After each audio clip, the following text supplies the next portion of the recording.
오늘 설교 제목은 바른 길과 다른 길입니다. 함께 읽어볼까요? 바른 길과 다른 길. 바른 길과 다른 길. 감사합니다. 제가 예전에 대학교를 다닐 때 수업 시간에 어떤 한 실험에 대한 이야기를 들은 적이 있습니다. 교수님께서 이제 수업을 시작하시면서 문제 제기로 해주신 그 실험이었는데 워낙 인상적이기도 하고 좀 충격적인 이야기이기도 해서 지금도 가끔씩 이렇게 그때의 그 실험 이야기가 떠오르기도 합니다. 이 화학이나 물리 같은 어떤 그런 과학 실험이 아니고 이 사람의 심리와 행동을 분석하는, 관찰하는 그런 사회과학 실험이었습니다. 이 실험은 워낙 유명해서 훗날 이 사회과학 역사에서 가장 고약한 실험들 가운데 하나다라는 이 별명이 붙을 정도의 실험이었죠. 때는 1970년 12월 달 미국에 있는 프리스턴 대학교에서 신학생들을 대상으로 진행됐던 사회과학 실험이었습니다. 이 실험에 참가한 학생들은 이것이 실험인지는 알지 못하고 있는 상황이었습니다. 단지 그냥 학교에서 진행하는 어떤 프로그램에 참여한 걸로만 알고 있었던 거죠. 과학자들은, 사회과학자들은 이제 뒤에서 몰래 이제 그들의 행동을 이제 분석하기 시작합니다. 이들에게 주어진 미션은 각각 지정된 장소에 가서 이 3분에서 5분 정도 되는 이 분량의 설교를 하는 것이었습니다. 그 설교의 내용은 선한 사마리아인에 관한 이야기였죠. 다들 선한 사마리아인에 대한 이야기는 다들 아시죠? 간단하게만 얘기하자면 예수님께서 하신 비유인데 예루살렘에서 여리고로 내려가던 한 유대인이 강도를 만납니다. 그래서 자신이 갖고 있던 뭐 돈, 옷, 뭐 물건 이런 거 다 뺏기죠. 그리고 두들겨 얻어맞고 피투성이가 돼서 이제 쓰러져 있습니다. 그 사람은 간절히 도움을 구하고 있죠. 근데 얼마큼 시간이 흘렀는지는 모르겠지만 저 멀리서 제사장 한 명이 걸어옵니다. 그 사람은 쓰러지는 사람을 발견하지만 그에게 도움을 주지 않고 그냥 지나가 버리죠. 또 시간이 흐른 다음에 얼마 후에 레위인이 지나가는데 그 레위인도 그 도움이 필요한 사람을 외면한 채 그냥 지나가 버립니다. 이 절망 가운데 있는 이 사람을 도와준 딱 한 사람은 바로 사마리아인이었죠. 유대인들이 개 취급하고 이방인 취급하는, 어떻게 보면 오랑캐 취급한다고 표현할 수 있는 그 사마리아인이 그 쓰러져 있는 유대인을 구해주고 또 지극정성으로 보살펴주는 그런 이야기입니다. 이 실험은 총 3그룹으로 나눠서 진행됐는데 첫 번째 그룹에게는 설교 장소로 이동하는 시간이 적당합니다 라는 이야기를 했고, 두 번째 그룹에게는 이동 시간이 넉넉합니다, 충분합니다, 여유를 가져도 됩니다 라고 이야기를 했고, 마지막 세 번째 그룹에게는 이미 늦었습니다, 빨리 가야 됩니다 라고 이야기를 했습니다. 학생들은 미션을 받자마자 바로 이제 설교를 하러 이동을 하는데 여기에는 이제 참가자들이 알지 못한 하나의 숨겨진 이벤트가 있죠. 그들이 설교하러 가는 그 장소에 마치 선한 사마리아인의 비유에 나오는 강도 만난 사람처럼 이 도움을 필요로 하는 사람이, 그 배우가 캐스팅돼서 있었다라는 것입니다. 그 배우는 그 학생들이 지나갈 때 막 끙끙대는 소리를 내거나 도와달라는 제스처를 취할 것입니다. 자, 그렇다면 과연 이 신학생들은 가던 걸음을 멈추고 그 사람을 도와줄까요? 아니면 그냥 지나갈까요? 놀랍게도 많은 신학생들이 도움이 필요한 그 사람을 외면했습니다. 선한 사마리아인에 대한 설교를 하러 가면서도 위기에 처한 사람을 보고 그냥 외면해버린 거예요. 이동 시간이 넉넉했던 첫 번째 그룹은 약 40%, 시간이 넉넉했던 두 번째 그룹은 약 63%, 그리고 이미 늦어서 시간에 쫓기던 마지막 세 번째 그룹은 단 10%만이 가던 걸음을 멈추고 쓰러져 있는 사람을 도왔습니다. 참 부끄러운 결과입니다. 신학생들은 설교라는 어떠한 목적을 이루기 위해서 이 쓰러져 있는 사람을 그냥 외면해 버렸어요. 도움이 필요한 자를 외면한 채 그들이 가서 설교를 한다 한들 그 설교가 과연 하나님의 영광을 나타내는 아름다운 설교라고 할 수 있을까, 좀 생각을 갖게 되는 부분입니다. 우리는 어떠한 목적을 이루기 위해서 간혹 그 수단과 방법을 간과할 때가 있습니다. 원하는 결론을 얻기 위해서, 내가 원하는 어떠한 결과를 도출하기 위해서 그 과정은 마치 별것 아닌 것처럼, 그냥 신경 안 써도 되는 것처럼 우리가 여길 때가 있습니다.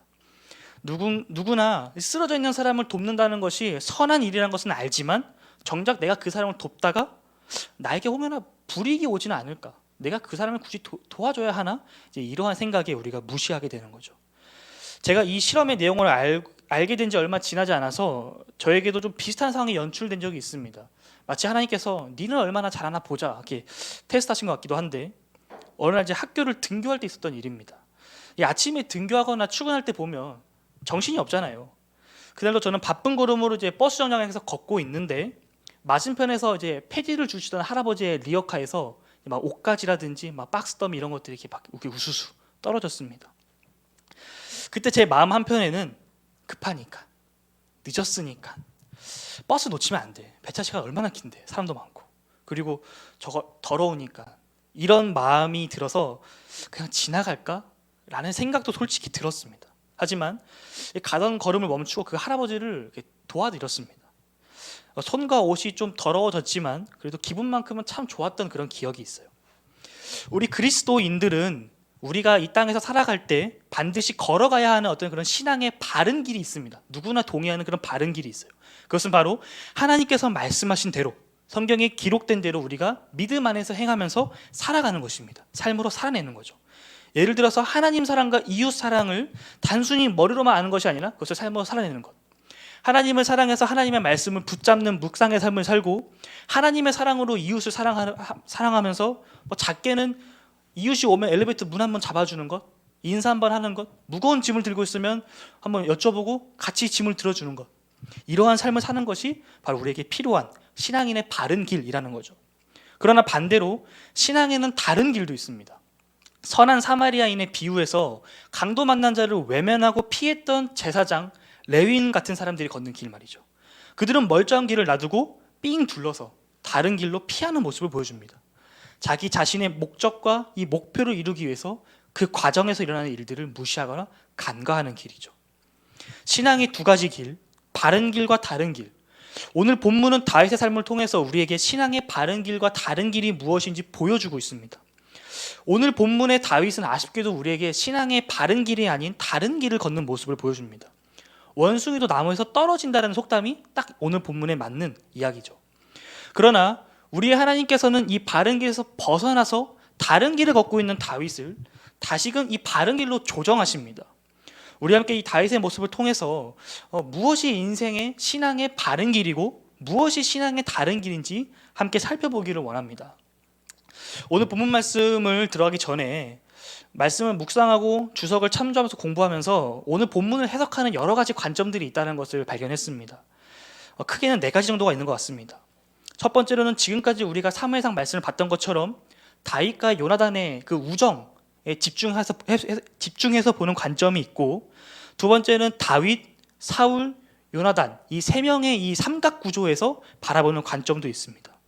세 번째로는 이 다윗을 바라보고 대하는 요나단과 이 사울의 극명한 이 차이, 이 태도를 집중해서 보는 관점이 있고, 마지막 4번째로는 이 전체적인 사무엘서의 주인공인 이 다윗에게 집중해서 이 다윗이 어떻게 성장해 나가는가에 집중하는 관점이 있는데, 이 각각의 관점마다 장단점이 있습니다. 사실 우리가 성경을 보다 더 정확하게 보려면 이 모든 걸 다 봐야 되지만 시간상의 문제로 또 그리고 저의 이 신학적 한계의 문제로 우리는 마지막 이 다윗이 어떻게 성장해 나가는가라는 이 관점에서만 살펴보도록 하겠습니다.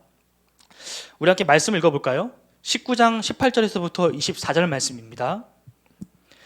다윗이 도피하여 라마로 가서 사무엘에게로 나아가서 사울이 자기에게 행한 일을 다 전하고 다윗과 사무엘이 나요스로 가서 살았더라.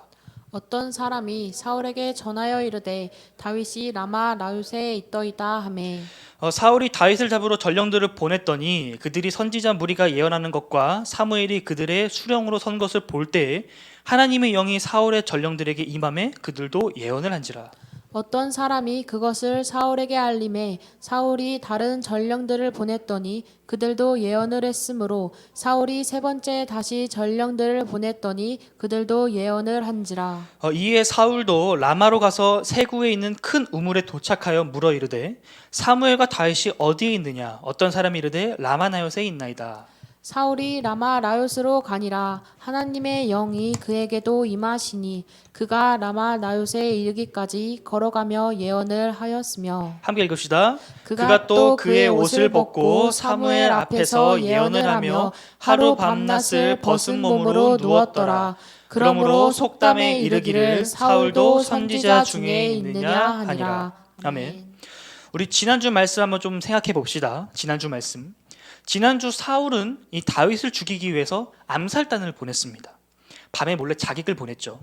그런데 어찌된 영문인지 이 치밀하고 비밀스러웠던 사울의 계획을 사울의 딸인 미갈은 알고 있었습니다. 미갈은 급히 다윗을 준비시켜서 이 사울의 위협으로부터 다윗을 피신시키죠. 미갈의 도움으로 이 사울이 보낸 암살단을 피하게 된 다윗은 곧장 라마라는 동네로 떠나게 됩니다. 이 라마는 그저 단순히 이렇게 평범한 동네가 아니었습니다. 그렇다고 해서 이 다윗과 뭔가 친밀한 연관성이 있냐? 그건 더더욱 아니었습니다.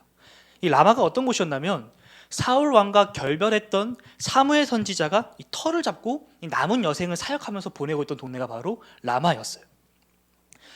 다윗은 왜 많고 많은 사람들 가운데서 굳이 사무엘을 찾아갔던 걸까요? 또한 다윗은 사무엘에게 그동안 자신에게 있었던 일들을 이야기했다고 성경은 기록하고 있습니다. 18절 말씀에서 다윗은 사무엘 선지자에게 과연 어떤 이야기를 했을까요? 사실 뻔하죠. 우리가 쉽게 유추가 됩니다. 우리가 지금까지 살펴봤던 이 다윗과 이 사울의 이야기들을 쭉 늘어놓았겠죠. 다윗이 그동안 자신이 얼만큼 사울을 열심히 섬겼는지, 얼만큼 충성했고 순종했는지 이야기했을 것입니다.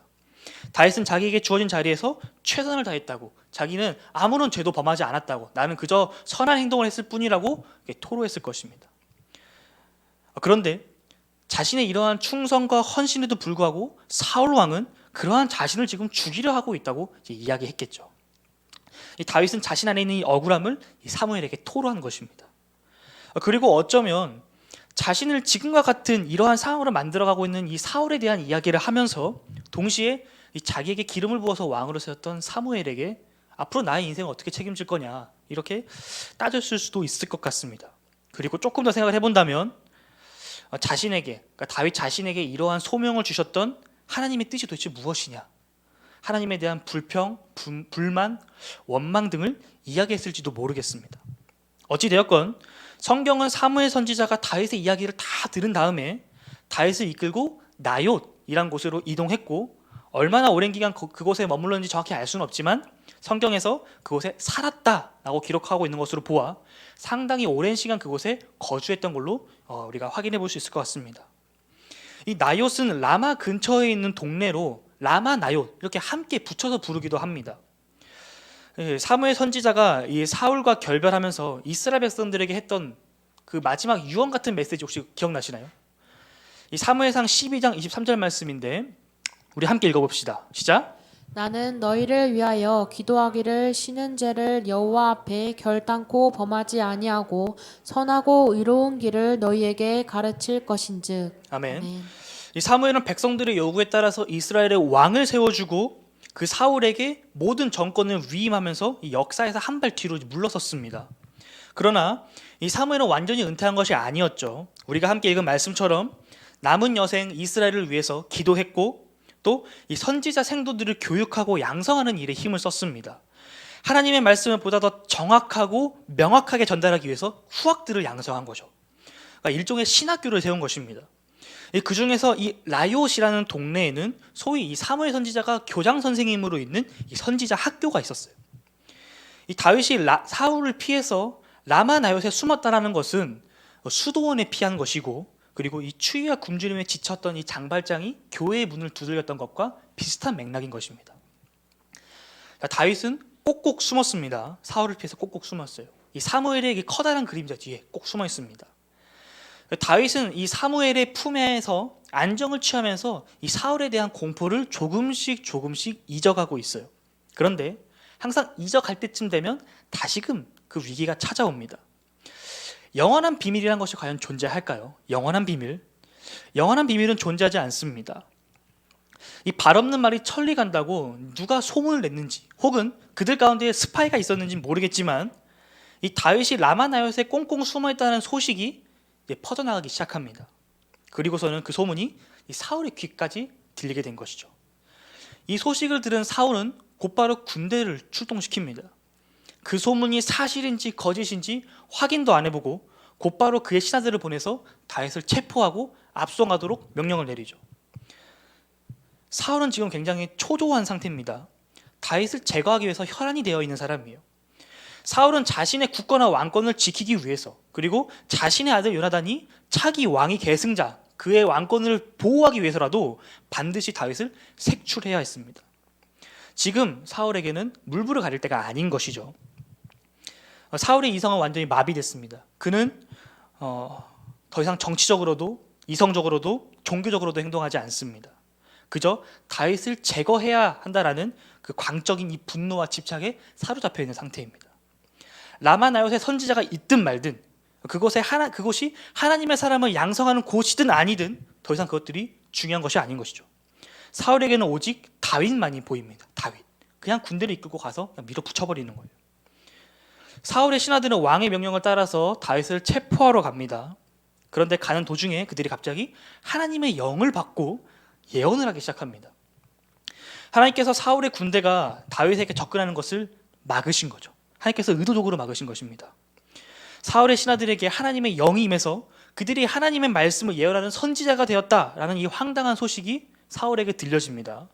깜짝 놀란 사울은 두 번째 군대를 출정시키죠. 그런데 그들도 첫 번째와 마찬가지로 이 하나님의 영에 감동되어서 예언을 하기 시작합니다. 더 이상 이 사울의 명령을 따르기 불가능한 상태가 되어버리는 것이죠. 이 소식을 들은 사울은 다시 한번 세 번째 군대를 출정시킵니다. 그리고 그 내용은 이하 동문. 사울의 세 번째 군대도 다윗에게 다다르지 못했습니다. 다윗을 기필코 잡겠노라 다짐하고 또 다짐했던 이 사울의 이 자존심에 스크래치가 강하게 난 거죠. 완전히 구겨져 버렸어요. 화가 머리끝까지 난 사울은 자신의 손으로 직접 다윗을 체포하겠노라 직접 군대를 이끌고 출정합니다. 기세등등하게 다윗을 추포하려고 출정했는데 이번에도 하나님의 영이 사울을 막습니다. 하나님의 영이 사울에게 임하셔서 사울도 예언을 하기 시작하는 것입니다. 하나님께서 사울을 친히 막으신 거죠. 이 사울의 위협으로부터 다윗을 보호하고 감추셨습니다. 이 사울의 군대는 다윗이 있는 곳에 결코 들어가지 못했습니다. 사울의 이 끌어넘치는 이 분노와 이 관결인 집착이 이 왕의 명령에만 움직이던 그 강력한 군대가 다윗의 털끝 하나 건드리지 못한 것이죠. 하나님께서 하나님의 사람 다윗을 보호하고 계십니다. 자, 그렇다면 지금 이 상황에서 다윗의 입장에서 가장 안전한 곳은 어딜까요? 이 사울의 위협으로부터 가장 안전한 다윗이 머물 수 있는 곳이 어딜까요? 그것은 바로 라마나요시죠. 라마나요. 그동안 다윗은 사울로부터 무려 6번의 살해 위협을 피했습니다. 첫 번째부터 세 번째는 사울이 던진 창을 피한 것이었고, 네 번째와 다섯 번째는 결혼을 전제로 블레셋과의 치열한 전투 최전방에 서는 두 번의 전투를 치렀습니다. 이 과정에서 사울이 약속을 어겨 이 사울의 맏딸 이 장녀인 메락과는 결혼하지 못하고 그녀의 동생인 미갈과 결혼을 하게 되죠. 그리고 지난주 다윗이 미갈의 도움으로 도망갔던 것이 바로 6번째 살해 위협이었습니다. 다윗은 전쟁터뿐만 아니라 왕궁 어디에서도 그리고 그의 집에서도 늘 죽음의 위기 속에서 살고 있었습니다. 그동안 다윗은 늘 자신의 힘으로 혹은 누군가의 도움으로 겨우 목숨을 유지하고 있었어요. 간신히 피한 것입니다. 사울이 다윗을 향해서 전력으로 던지는 그 창을 다윗이 여유롭게 피했을까요? 마치 영화 매트릭스처럼 막 몸이 유연해져서 시간이 막 슬로우 모션이 걸려서 그렇게 여유롭게 피했을까요? 간신히 피했겠죠. 마치 동물적인 감각으로 간신히 피했겠죠. 사울이 자신의 집에서 탈출할 때 유유자적하게 마치 집 앞에 있는 편의점 가는 사람처럼 그렇게 나갔을까요? 아니었을 것입니다. 신발끈을 바짝 조였을 것이고 챙길 수 있는 중요한 것들은 다 챙겼을 것입니다. 혹여나 들킬까 숨을 죽이고 조용조용 아주 몰래 나갔겠죠. 그런데 오늘 이 라마나요스에 있는 다윗은 사울의 위협으로부터 피하기 위해서 그 어떠한 제스처도 취하지 않습니다. 성경은 그 어떤 것도 말하고 있지 않아요. 다윗은 사울을 피하지도 않고 사울과 어떠한 언쟁을 벌이지도 않습니다. 그저 하나님께서 친히 역사하시는 것을 바라봤어요. 경험했습니다. 사울이 직접 군대를 이끌고 왔으나 이 하나님의 강력한 역사로 이 사울의 광기 어린 이 분노와 집착이 한순간에 제압돼 버렸습니다. 다윗에게 라마나요스는 하나님께서 다윗을 지키시고 보호하시는 은혜의 땅이며 그와 동시에 사무엘을 비롯하여 다윗과 함께 할 수 있는 믿음과 기도와 이 말씀의 공동체가 있는 선지자 무리가 있는 곳이었습니다. 그런데 오늘 본문 1절 말씀은 다윗이 그곳에서부터 도망쳤다라고 이야기를 합니다. 그곳이 다윗에게 가장 안전한 곳인데 사울이 자신을 찾으러 왔다라는 그 소문에 그 사실 하나만으로 두려워하면서 그곳을 도망쳤습니다. 이 도망갔다라는 표현이 원어적으로 보니까 갑자기 어쩔 수 없이 도망가는 형태를 의미합니다. 사전을 조금 더 찾아보니까 이렇게까지 표현하더라고요. 튀었다. 그러니까 다윗은 사울이 자신을 잡으러 왔다는 소문을 듣자마자 이 강력한 PTSD를 느끼고 튀어버린 것입니다. 하나님의 은혜를 경험했던 그 땅을 버려두고 도망간 것이죠. 도망간 다윗이 행한 곳은 요나단이 있는 곳이었습니다. 사무엘서 기자는 다윗과 요나단이 만난 그 장소가 어디인지 우리에게 알려주고 있지 않습니다. 그리고 그들이 언제 만났는지도 우리에게 말해주고 있지 않습니다. 그저 한 가지 우리에게 주는 단서는 다윗이 요나단을 만나러 갔다라는 것입니다. 다윗에게는 지금 요나단밖에 보이지가 않는 것입니다. 다윗은 라마나요에서 역사하셨던 하나님을 보지 못했습니다. 두려움과 분노, 억울함에 휩싸인 다윗은 하나님을 보지 못하고 그의 인간적인 마음과 생각으로 보이는 것, 그가 붙잡을 수 있는 것을 의지했습니다. 첫 번째는 사무엘이었고 이번에는 요나단인 거죠.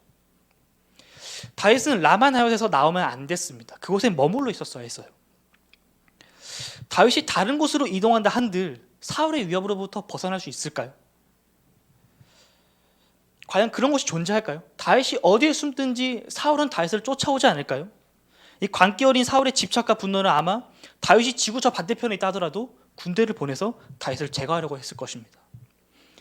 이 라마나요스는 하나님의 사람 선지자 사무엘과 그가 양성하는 수많은 선지자들이 함께 있는 곳이었습니다.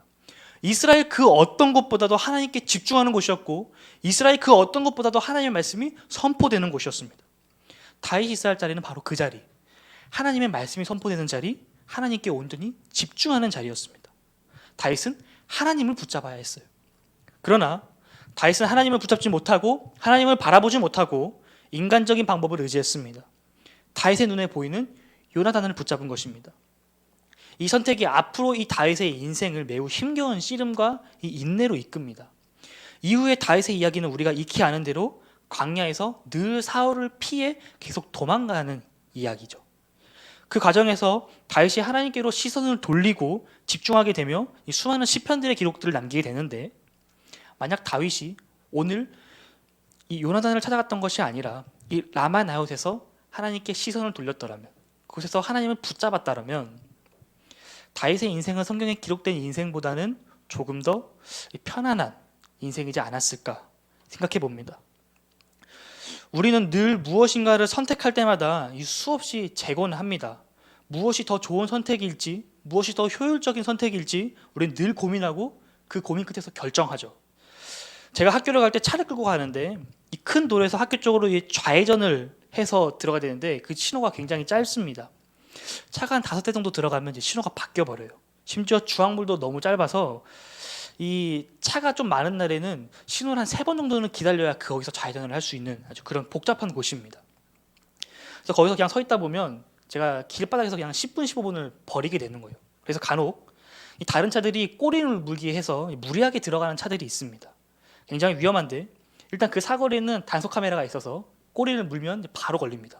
그리고 이 모범 운전자분들께서 통제를 하시기 때문에 굉장히 위험해요. 또한 이 꼬리를 물어서 들어갔다 하더라도 막상 그 좌회전을 못해서 다른 차들의 통행을 이렇게 방해하게 됩니다. 저는 한 200-300m 앞에서부터 좀 상황을 좀 지켜봅니다. 이렇게 경사가 있어서 앞에 상황을 볼 수 있거든요. 그래서 보고 차가 좀 많은 것 같다 싶으면 다른 골목으로 이렇게 우회해서 돌아가곤 합니다.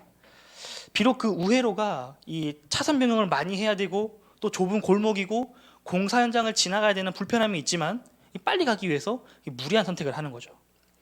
이처럼 우리는 인생길을 걸어갈 때, 신앙길을 걸어갈 때 조금 더 편한 길, 조금 더 빠른 길, 조금 더 넓은 길을 걷고자 하는 그런 마음이 있습니다. 그런 경향이 있어요. 그런데 신앙에는 지름길이 없습니다, 여러분. 신앙에는 지름길이 없고 신앙에는 바른 길만이 존재할 뿐입니다. 그것은 하나님의 말씀에 귀를 기울이며 그 말씀에 순종하는 삶이죠. 좌로나 우로나 치우치지 아니하고 주님께서 말씀하신 대로 살아가는 것, 신앙생활에서 가장 어려운 것이지만 또한 가장 기본이 되는 것이 바로 그 길입니다. 본디 기본이 가장 어려운 법입니다. 기본을 제대로 익히지 않으면, 잡히지 않으면 제 아무리 잔기술, 잔재주를 쌓는다 하더라도, 부린다 하더라도 이 역경이 몰아치면 금방 무너져 버려요.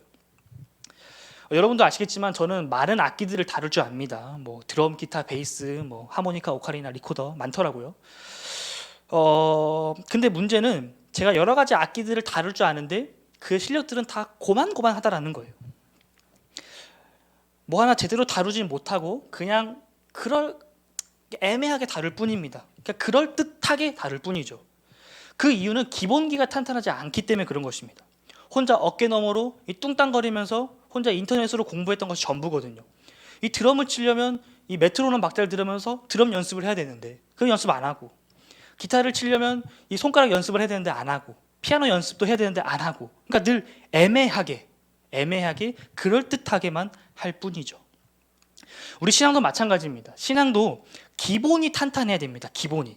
하나님의 말씀을 붙잡는 것, 그 말씀을 묵상하며 나에게 적용시키는 것, 또 그 말씀대로 살아가는 것, 하나님의 뜻과 계획을 엿줍는 것, 그리고 그 뜻과 계획을 믿으며 하나님께서 역사하실 때까지 기다리는 것, 주님께서 말씀하시면 믿음으로 순종하는 이러한 기본이 매우 중요합니다.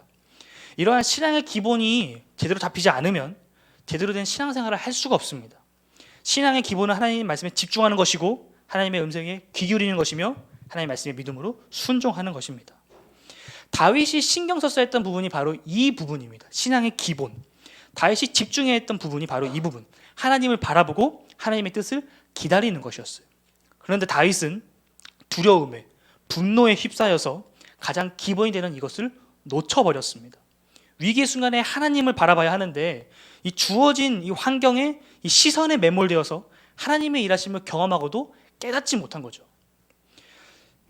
이 눈앞에 닥친 이 무시무시한 상황 가운데서 다윗이 할 수 있었던 것은 자신이 가장 믿을 수 있는 존재, 가장 의지할 수 있는 존재, 자신과 가장 가깝다고 생각하는 존재, 적어도 사울과의 문제에서 자신에게 가장 큰 도움을 줄 수 있을 것 같은 존재, 요나단을 붙잡은 것입니다. 다윗은 요나단에게 자신의 억울함을 토로하고 또한 이 분노와 답답함을 쏟아냈습니다. 그리고 그 과정에서 하나님이 아닌 사람을 의지한 다윗은 결국 사고를 치게 되죠. 우리 함께 3절에서 8절 말씀 읽어봅시다. 3절에서 8절입니다. 다윗이 또 맹세하여 이르되 내가 내게 은혜 받은 줄을 내 아버지께서 밝히 알고 스스로 이르기를 요나단이 슬퍼할까 두려워한즉 그에게 이것을 알리지 아니하리라 함이니라. 그러나 진실로 여호와의 살아계심과 내 생명을 두고 맹세하노니 나와 죽음의 사이는 한 걸음 뿐이니라. 요나단이 다윗에게 이르되 내 마음의 소원이 무엇이든지 내가 너를 위하여 그것을 이루리라. 다윗이 요나단에게 이르되 내일은 초하루인즉 내가 마땅히 왕을 모시고 앉아 식사를 하여야 할 것이나 나를 보내어 셋째 날 저녁까지 들에 숨게 하고 내 아버지께서 만일 나에 대하여 자세히 묻거든 그때에 너는 말하기를 다윗이 자기 성읍 베들레헴으로 급히 가기를 내게 허락하라 간청하였사오니 이는 온 가족을 위하여 거기서 매년제를 드릴 때가 되미니이다 하라. 그의 말이 좋다 하면 내 종이 평안하려니와 그가 만일 노하면 나를 해하려고 결심한 줄을 알지니 그런즉 바라건대 내 종에게 인자하게 행하라. 내가 내 종에게 여호와 앞에서 너와의 맹약하게 하였음이니라. 그러나 내게 제약이 있으면 네가 친히 나를 죽이라. 나를 네 아버지에게로 데려갈 이유가 무엇이냐 하니라. 아멘. 자, 다윗은 요나단을 찾아가서 도움을 요청합니다. 3절 말씀을 보면 이 다윗의 이 상태를 아주 잘 드러내주죠. 죽음과 한 걸음 사이에 있다라고 말이죠. 이 죽음의 두려움 앞에서 자신의 억울함을 토로하고 이 분노와 답답함을 쏟아냈던 다윗을 향해서 요나단은 자신이 도울 수 있는 방법이 무엇이냐, 내가 무엇이든 최선을 다해 돕겠다라고 이야기를 합니다. 그러자 다윗은 요나단에게 한 가지 부탁을 합니다. 내일부터 진행되는 초하루 절기에서 자신이 빠질 수 있도록 힘을 써달라는 것이죠. 이 초하루 절기는 민수기 28장 11절에서 15절 말씀이 기록되어 있는데 매월 첫째 날, 이른바 월삭에 치르는 절기입니다. 학자들은 보통 유대인들이 하루에서 이틀 정도 이 초하루 절기를 지켰다고 이야기합니다. 이날에는 가족들이 함께 모여서 지난 한 달의 어떤 은혜를 기억하고 또 감사하며 새로운 한 달을 하나님께 의탁하고 하나님의 도우심을 구하는 절기입니다.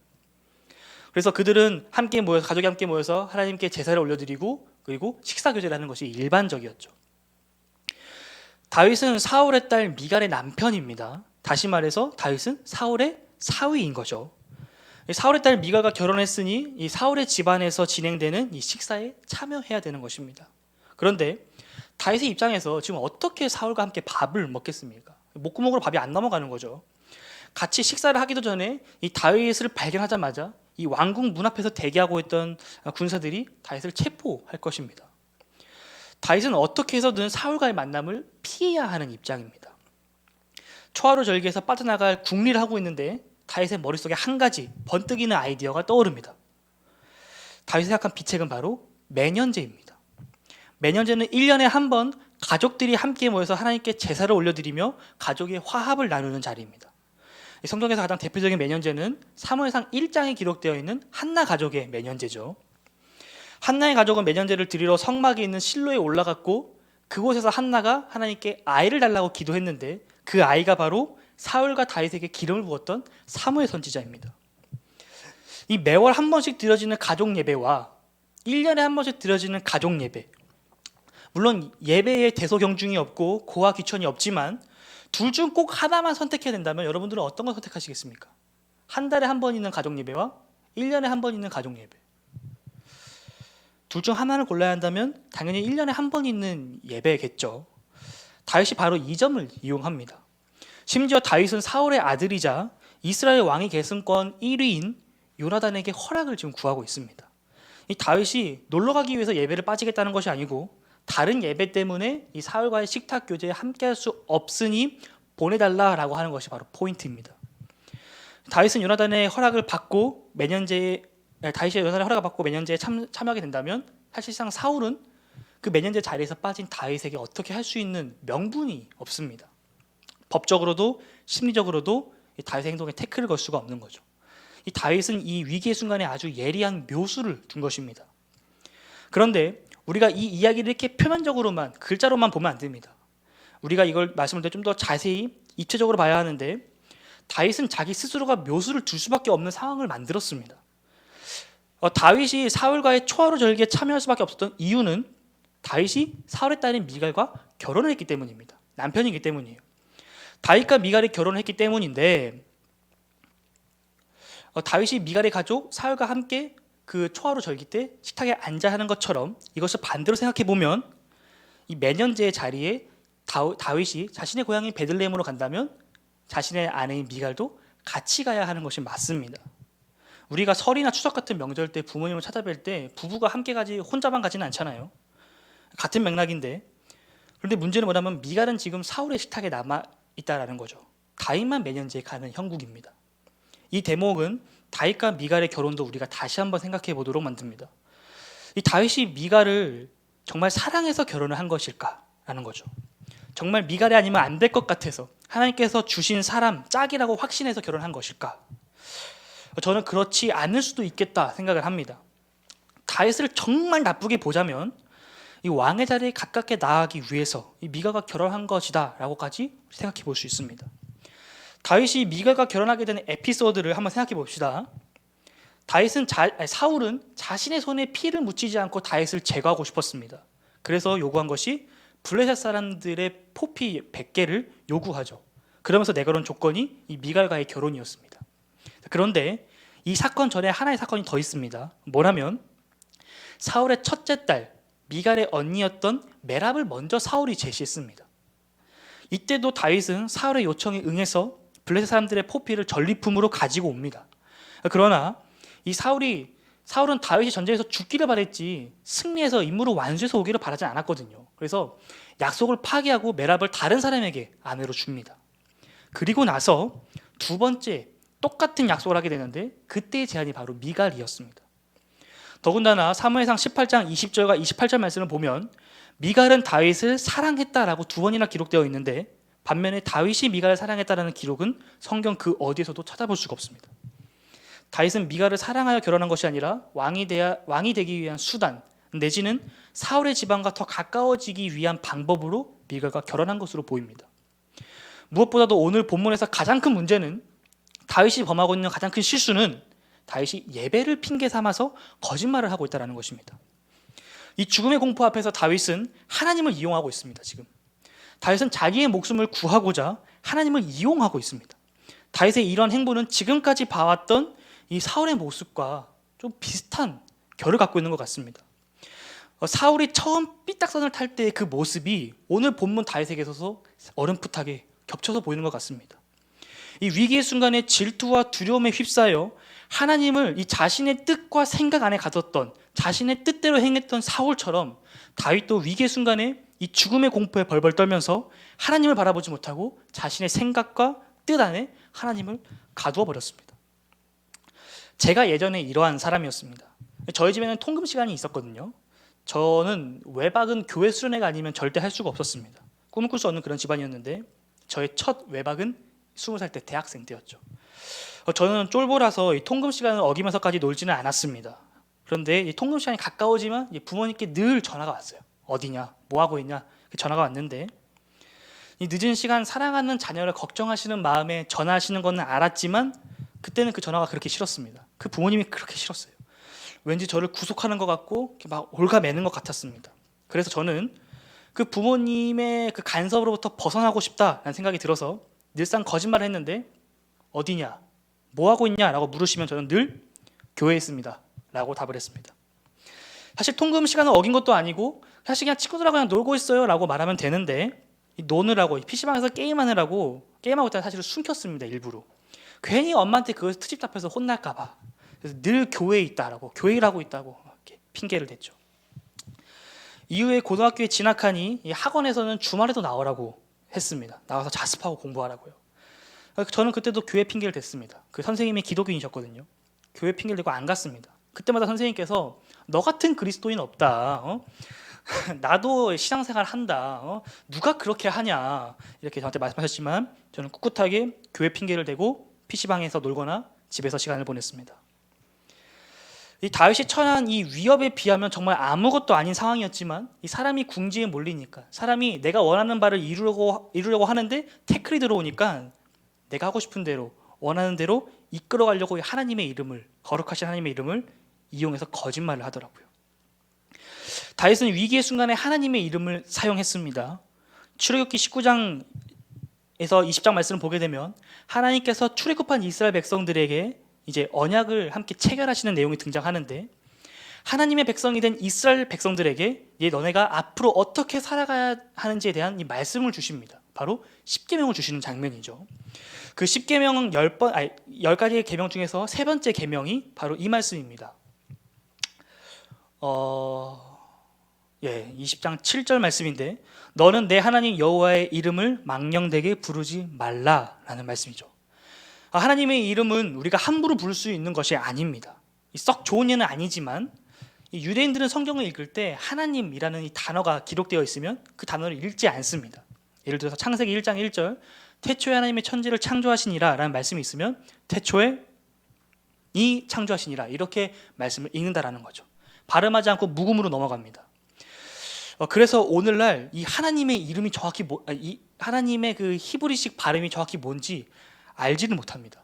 더군다나 고대 히브리 사람들은 모음 없이 자음만 기록했기 때문에 우리로 치면 하나님을 히읗, 니은, 니은, 미음이라고만 표시를 해놓은 거죠. 또한 이 성경을 필사할 때 하나님의 이름이 등장하면 필사를 중단하고 샤워를 하고 왔습니다. 하나님의 거룩하신 이름을 적어야 하는데 그 단어를 적는 자기 자신이 너무나도 부끄럽고 더러웠기 때문이죠. 사실 좀 과한 행동이긴 하지만 그래도 유대인들이 이 정도로 하나님의 말씀을 망령되이 함부로 부르는 것을 꺼렸다라는 것을 우리가 알 수 있는 아주 좋은 예시인 것 같습니다. 그런데 다윗은 요나단에게 하나님의 이름으로 거짓말을 하라고 지금 요청하고 있습니다. 사울의 그릇된 신앙의 자세가 다른 이로 하여금 죄를 범하게 했던 것처럼 이 다윗의 그릇된 신앙, 이 두려움과 분노와 이 억울함에 이 신앙의 눈이 가려지자 요나단으로 하여금 지금 죄를 범하게 하고 있는 것입니다. 다윗이 제 아무리 사울 왕에게 행한 잘못이 없고 선한 일을 했다 하더라도 억울하다 하더라도 이 하나님의 이름을 함부로 사용하면서 예배를 핑계 삼아 거짓말하면 안 되는 것이었습니다. 다른 이로 하여금 죄를 짓게 하는 일에 동참하게 해서는 안 되는 거였죠. 지금 다윗은 선을 넘어버린 것입니다. 명백한 다윗의 잘못이요. 우리가 주어진 하루하루를 살아가다 보면 이와 같은 일들이 참 많이 일어납니다. 어쩔 수 없이 거짓말을 해야 되는 상황, 누군가를 속여야 하는 상황 말이죠. 그것이 친구들 간의 장난이든 아니면 회사의 어떤 이익을 위한 전략이든 말입니다. 또한 이러한 것들이 다른 누군가를 하여금 죄를 짓게끔 유도하는 경우가 일어나기도 합니다. 여러분, 여러분의 삶의 기준은 무엇입니까? 여러분의 신앙의 기준은 무엇입니까? 우리의 신앙의 기준은 성경이어야 됩니다. 성경. 성경은 다른 말로 하면 정경이라고 할 수 있는데 이 정경은 히브리어로 카네 그리고 그리스어로는 카논이라고 합니다. 이 카네와 카논은 갈대를 의미하는데 이 고대 사회에서의 갈대는 오늘날의 이 자와 같은 역할을 했습니다. 무엇인가를 재고 측량하는 도구, 즉 척도, 이 생활의 기준이 되는 법칙을 의미합니다. 다시 말해서 우리의 삶의, 우리의 신앙의 중심과 기준은 정경, 곧 성경, 하나님의 말씀인 거죠. 우리의 신앙과 삶에서 그 기준이 하나님의 말씀이 성경으로 바로 세워지지 않으면 우리는 세상의 위협과 풍파 속에서 그 중심을 잃고 쓰러져 버리게 됩니다. 다윗의 기준은 늘 하나님이었습니다. 들판에서 양을 칠 때도, 사나운 공과 사자와 싸울 때도, 블레셋의 거인 골리앗과 싸울 때도 다윗의 기준은 늘 하나님이었습니다. 그럼에도 그 한순간의 흔들림이 이 다윗의 신앙의 균열을 일으키게 된 것입니다. 마치 스포츠 선수들이 경기 중에 범한 실수로 말미암아 이 슬럼프나 입스에 빠지는 것처럼 다윗도 이 영적인 슬럼프에 빠져버리게 된 것입니다. 이 영적인 슬럼프와 이 삶 속에서 이 파도처럼 밀려오는 문제들을 해결하기 위해서 올바른 기준이 필요한데 여러분들이 바로 이 올바른 기준, 성경, 하나님의 말씀을 붙잡았으면 좋겠습니다. 설교를 준비하면서 저도 이 말씀을 붙잡았고 이 카톡 프로필도 이 말씀으로 바꿨어요. 시편 119편 105편 말씀인데 주의 말씀은 내 발의 등이요 내 길의 빛이니이다. 살아계신 주님의 말씀은 우리가 걸어갈 길을 알려줍니다. 우리의 발의 등이 되어서 우리가 어디로 발을 내딛어야 할지 알려주고 우리가 걸어가는 그 길에 밝은 빛으로 조명해 주십니다.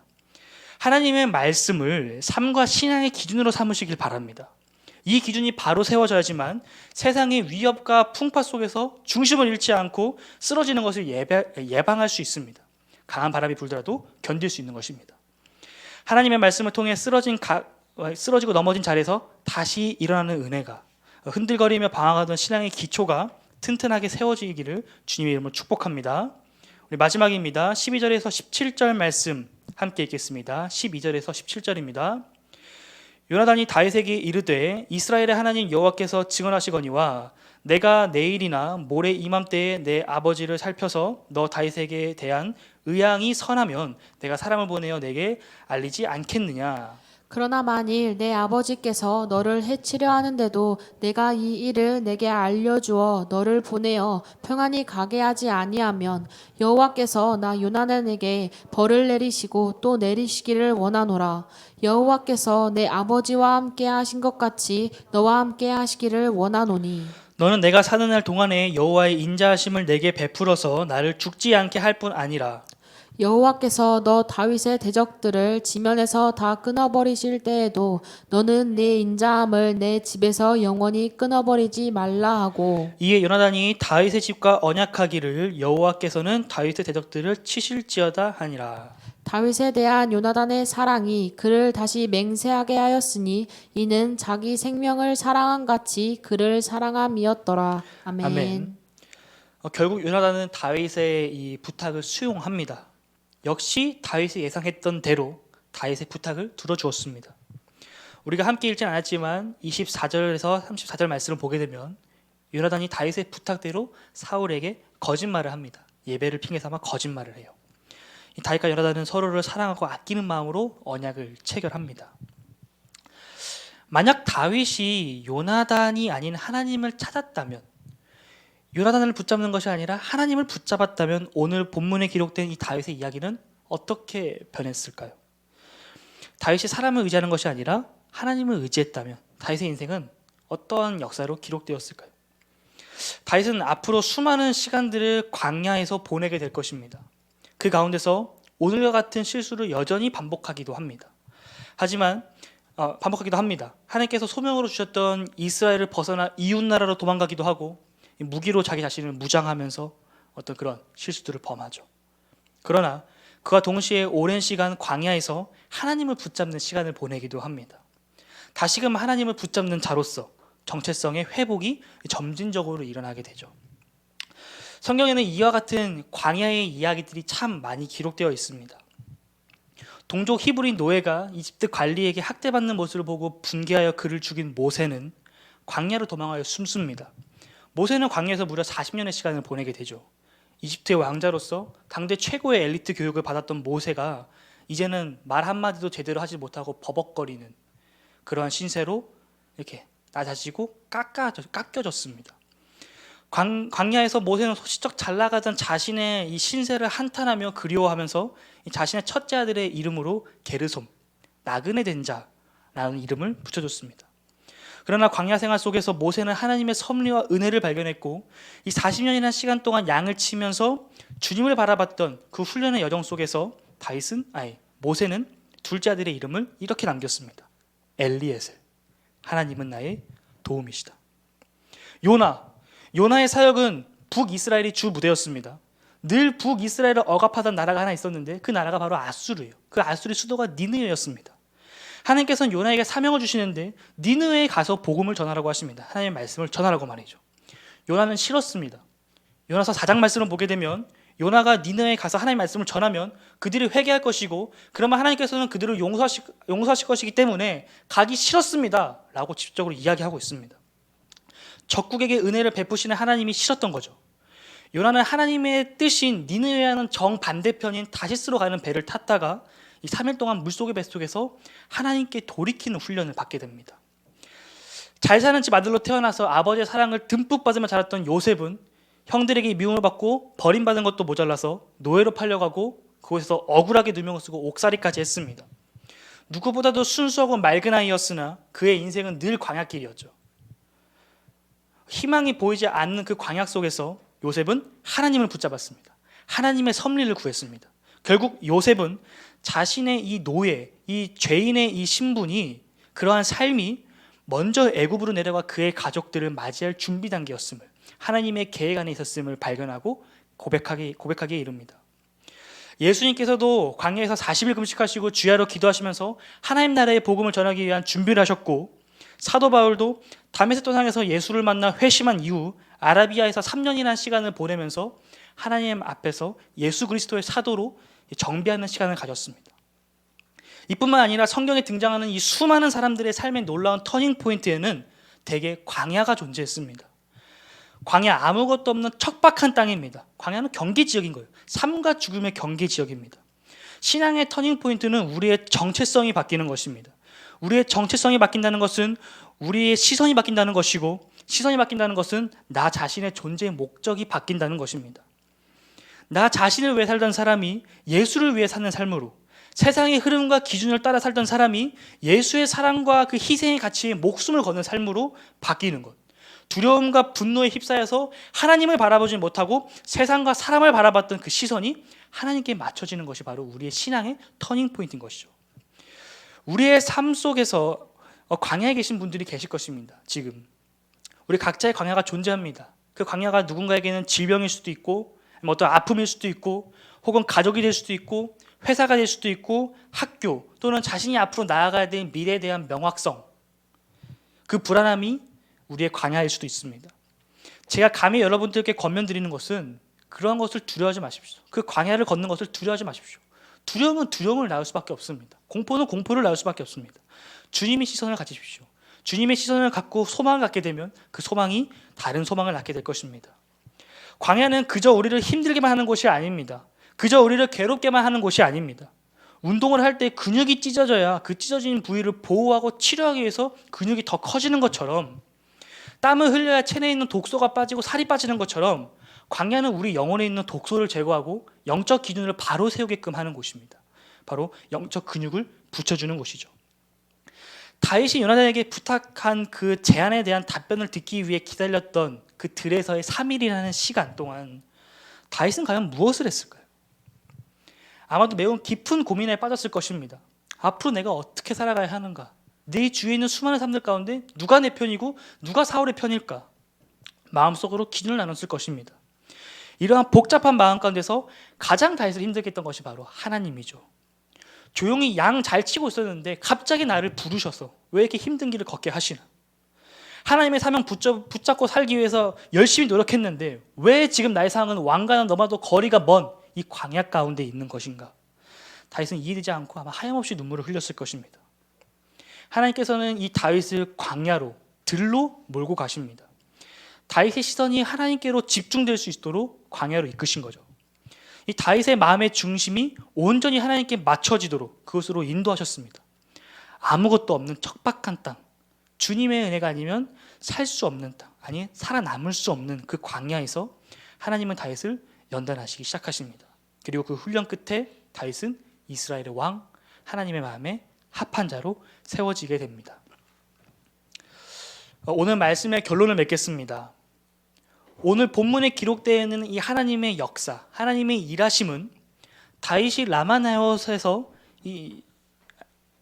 하나님께서 라마나요스에서 이 다윗을 보호하신 이후에 더 이상 등장하지 않습니다. 오늘 본문 말씀으로부터 한동안 성경은 직접적으로 하나님의 일하심을 말하고 있지 않습니다. 사무엘상 20장, 21장, 22장. 하나님의 이름은 여러 차례 언급이 되지만 하나님의 일하심은 직접적으로 기록되어 있지 않습니다. 대신에 다윗이 쳤던 그 치열한 발버둥만이 기록되어 있을 뿐이죠. 우리 하나님은 우리가 처한 위기에서 우리를 건져내주시는 분이십니다. 믿으십니까? 우리 하나님은 강한 손과 능력으로 역사하는 분이십니다. 믿으십니까? 그런데 왜 지금 죽음의 공포 가운데 있는 다윗에게는 하나님께서 그를 그 공포에서 건져내주지 않으시는 걸까요? 왜 저 공포에 바들바들 떨고 있는 다윗을 하나님께서는 그 삶 가운데 역사하지 않으시는 걸까요? 이유는 매우 간단합니다. 다윗이 하나님께서 그의 삶 가운데 역사하실 틈을 내어드리고 있지 않기 때문이에요. 물론 우리 하나님은 그럼에도 불구하고 우리의 삶에 개입할 수 있는 분이십니다. 우리 삶 가운데 역사할 수 있는 분이십니다. 그러나 동시에 하나님은 그러한 우리의 선택을 존중해 주는 분이시기도 합니다. 다윗이 살기 위해서 발버둥 쳤던 그 순간 아주 잠깐이라도 자신의 삶의 틈을 내어서 하나님을 바라봤다면, 하나님을 붙잡았다면 그의 삶은 완전히 달라졌을지도 모르겠습니다. 한참 잠잠하다가 사무엘상 23장 2절에서 다시 하나님이 등장하는데 그 등장하기 바로 앞에 이러한 문구가 있습니다. 다윗이 여호와께 묻자와. 다윗이 하나님을 다시 바라보기 시작할 때 하나님께서 그의 삶 가운데 다시 등장하기 시작하십니다. 신앙의 바른 길과 다른 길, 글자 하나 차이, 한 끗 차이지만 그 결과는 천지 차이입니다. 여러분들은 어떤 길을 걸으시겠습니까? 하나님을 찾으며 하나님의 기준 따라 살아가는 바른 삶을, 바른 길을 걸어가시겠습니까? 아니면 하나님을 외면한 채 명확한 기준도 없이 바람 불 때마다 흔들거리는 그러한 신앙의 다른 길을 걸어가시겠습니까? 우리 함께 신앙의 바른 길을 걸어가는 우리 모두 되기를 주님의 이름으로 축복합니다. 아멘. 우리 함께 기도합시다.